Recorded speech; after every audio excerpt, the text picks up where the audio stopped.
Like, I guess what I'm saying is, like, I don't think that I had this natural ability to be the person that I wanted to be, but I decided that I love doing it, and that's what I want to do. Hello, and welcome to episode 3 of Cats. I'm joined today with my good friend Celeste. There you go, computer. Celeste. Today we are going to be painting, like, our... Fear of not being good enough. Okay. Question mark. Question mark. Fear of not being good enough. Not being good enough? I don't know. I can't even say it. So, that's what we're going to be painting today. Need art therapy. Art therapy. Yes. I just watched this video I made when I was 12. Yeah. It was like my first like short film. Uh-huh. And that's what we did, like for dialogue. It'd be like, okay, I'm gonna hold the camera and like speak, and then flip it around. Uh-huh. And it's like, you know, like a shitty camcorder. Like awkward, like you can hear the beep. Yeah. Like it ends recording. And then you're like waiting a minute before it to start. Because you don't know how to edit either, because you're 12. And so you're just editing it on the tape. Like, just literally, all right, cut. Okay, now stop. Oh, wait, go back a little bit and then we'll re-record over. Like, did you, like, know back then that you were like, I want to work in movies? Or was it just kind of like you're playing around and... I was just playing around, but I, like, loved it so much, and I wish I was talking about it. Like, I feel like a lot of people have stuck with it throughout their lives. Mm-hmm. And, like, never gave up on themselves, or, like, maybe they had depression and problems, but they didn't let that, like, just knock them out. Right. And I feel like for me, I kind of let life knock me out, and so I just kind of stopped. Mm-hmm. And I wanted to, like, please everyone else or whatever, so I stopped doing all that stuff. But now, I'm back. You're back. Like, never went away. Like, I moved to Seattle, and people are like, oh, you're, like, I see you as kind of this person that you want to be. Sometimes.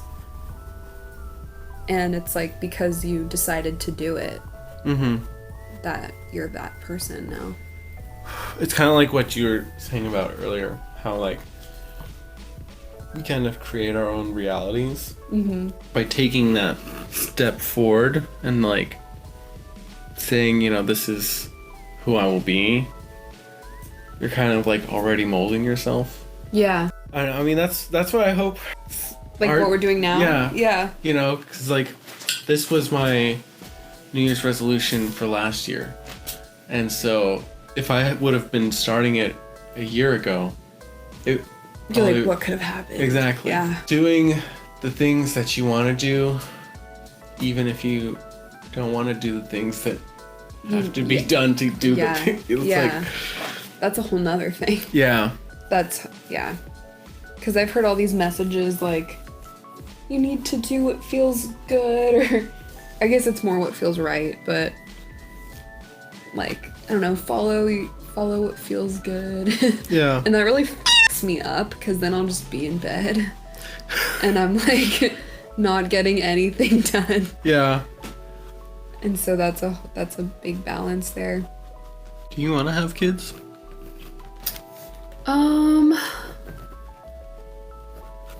I like the idea of having kids. But I don't know if I'll be ready in time to at least birth them myself. Yeah. Because you want to be like good. Like, I want to feel good about myself and feel like I can positively influence another being. Right. You want to have your figured out. I feel like there's a pretty good chance that by the time I'm 35, that won't happen. Because that's like 10 years from now. My eggs will be ready to give up. 35? Yeah, isn't that what happens? That's what everyone tells me. You're 35, so now you're dead. Or you're like, you can no longer bear children. You have no purpose. I think it's a little bit. Well, I think it depends person by person, but I also think it's a little bit more mature than that. What, more over 30? I guess my mom had me at 38, so. Yeah, see? That's why I'm special. Did they try and have kids before? No. You were the first that they tried? Mm-hmm. And did they ever tell you why they never tried to have more? They did, and then he didn't survive. Oh. And It was a miscarriage? it was a stillborn. And then after that, they were like, one is a good enough. How did your mom react? I think it was pretty traumatic for the whole family, because I think it put her in a pretty big depression. Mm-hmm. But I was 4, so my memory is kind of like, I don't know Yeah. what that was, but that created trauma, I'm sure. And between you and I and whoever else watches this, Yeah. I think that is where some of my fear of abandonment comes from. Because I was like 4, and then it was like coming home from the hospital, supposed to have a brother's dead. Yeah. And then I think my mom went into a pretty big depression after that. And then it was like my mom was like, not the same anymore. not the same. And then you're 4, so you're like, oh, I'm not good enough anymore. Like, I used to make my mom happy. I used to be like her whole world, and now like it's not working. Mm-hmm. So there must be something wrong with me. That's my theory. That's one of my theories. Have you thought of that before? Yeah. Yeah. Yeah. I think that's one of them. One of my dreams is to get like a piece of property and just have like a bunch of tiny houses. Have like a giant kind of like artistic collective. Yeah. That's just like, I'll live there with you. yeah. Yeah. You can have a little tiny house. Like with a little garden. It'd be sick. I want to grow my own garden. I want to do so many things. Life is cool. Life is cool. Like, life is so cool, and then you get depressed and you're like, life sucks. It's just so weird. Yeah. That's why I like getting high. Yeah, that's why I get high. Cause like when I get high and then look at like the flowers, I don't think about, you know, the flowers are going to die, or how the flowers are gonna be able to have little flower kids or anything. Like, I just think about how beautiful the flower is. Yeah. Do you believe in like a higher entity, or like purpose, or I don't know. I'm like agnostic, but I do think that I believe in the universe, and that there is this like plan. yeah, There is this like path. It's not like necessarily fate or destiny or anything, but it's just like it's like a river, and it's like, you know. I'm like, yeah. You're like, yeah, it's like a river. It's going to take you down a path, but you can kind of like steer yourself where you're going. I agree. I've definitely said something like that to myself before. It's like you're flowing. You can either swim upriver and like, or like get trapped in a rock or something, or you can just let it, like, try to let go and like keep going down the river. Yeah. Did you grow up with like religion? My mom grew up very Catholic, and then she ran away. From her house?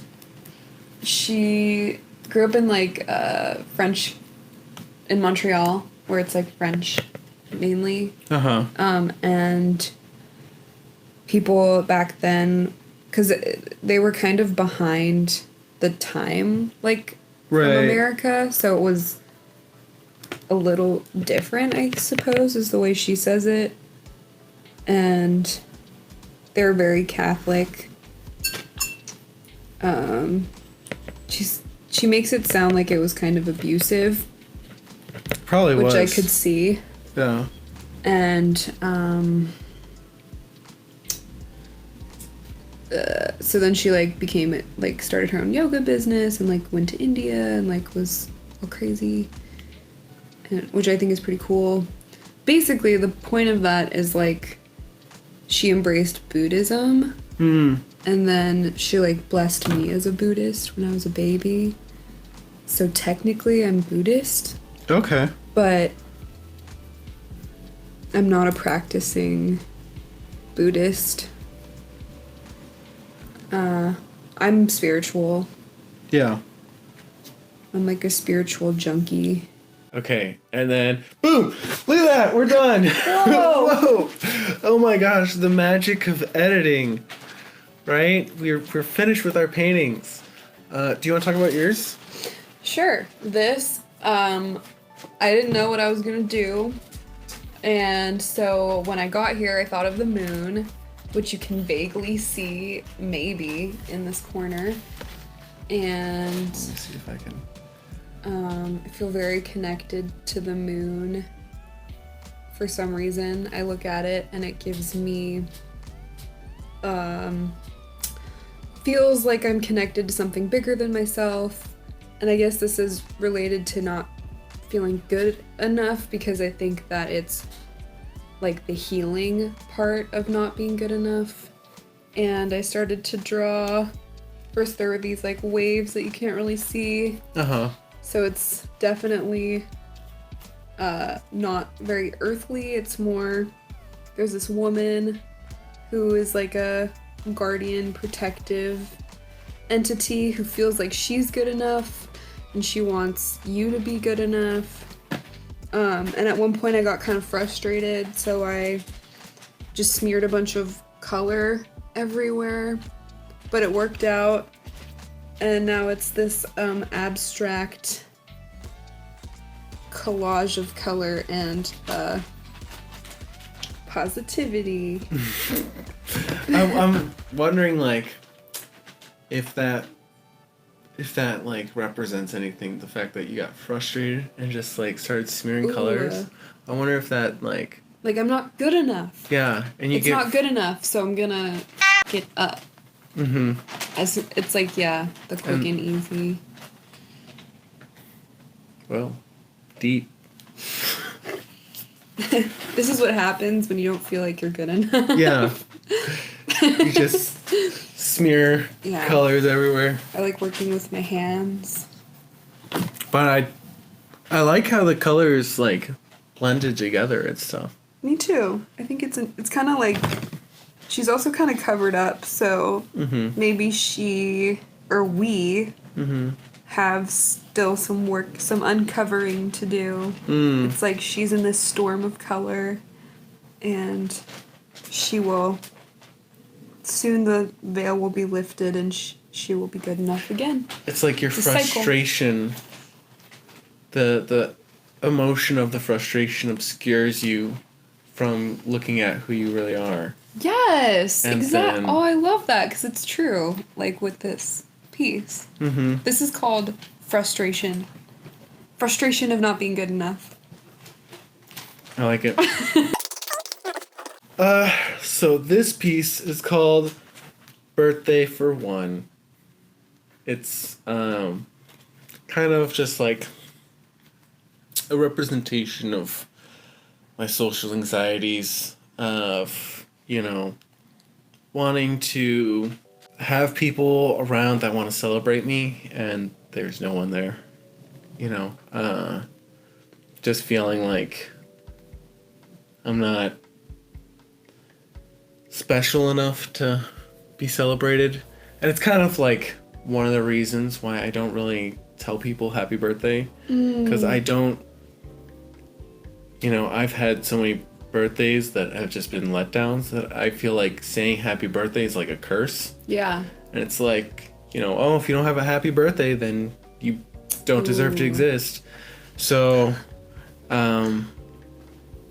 yeah, this is my unhappy birthday. Do you have an unhappy birthday? I never had a happy birthday. Which, I mean, I'm not saying that I haven't had happy birthdays, but No, yeah. it's just like the social anxiety that was surrounded by my birthday and, like, you know, feeling like besides my family members, you know, other people cared about me. Yeah. You know. So, yeah. And then black and white, looking out into a colored world. Because, you know, I feel like I'm separate from it. And then I feel like the border of it is black and white too. Is that because you're like watching? It's like your world is like this, but you're watching, kind of like a movie almost. Yeah. You're watching the world, the colorful world that you see, and aren't feeling good enough to be a part of. Yep. That's basically it.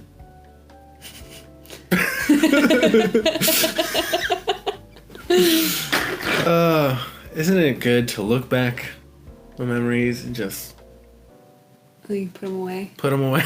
Yeah. That's enough.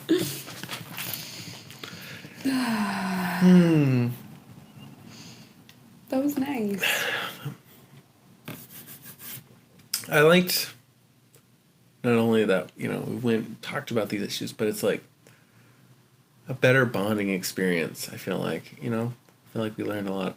About each other. Yeah, I agree. So, do this with a friend. Yeah, You know? it's really fun. Paint with a friend. You can paint happier things like puppies and...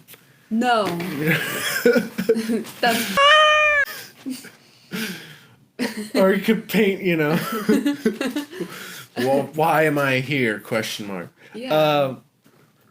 Anyways, if you like this episode, or if you want to, like, have a happier episode... Or a sadder Or a sadder episode. You could get way sadder. We definitely You know? could. Yeah. Let me know in the comments. You know, thumbs up, all that jazz. Anyways, that's it for this week. Bye. Bye. Still not good enough. Still not good enough.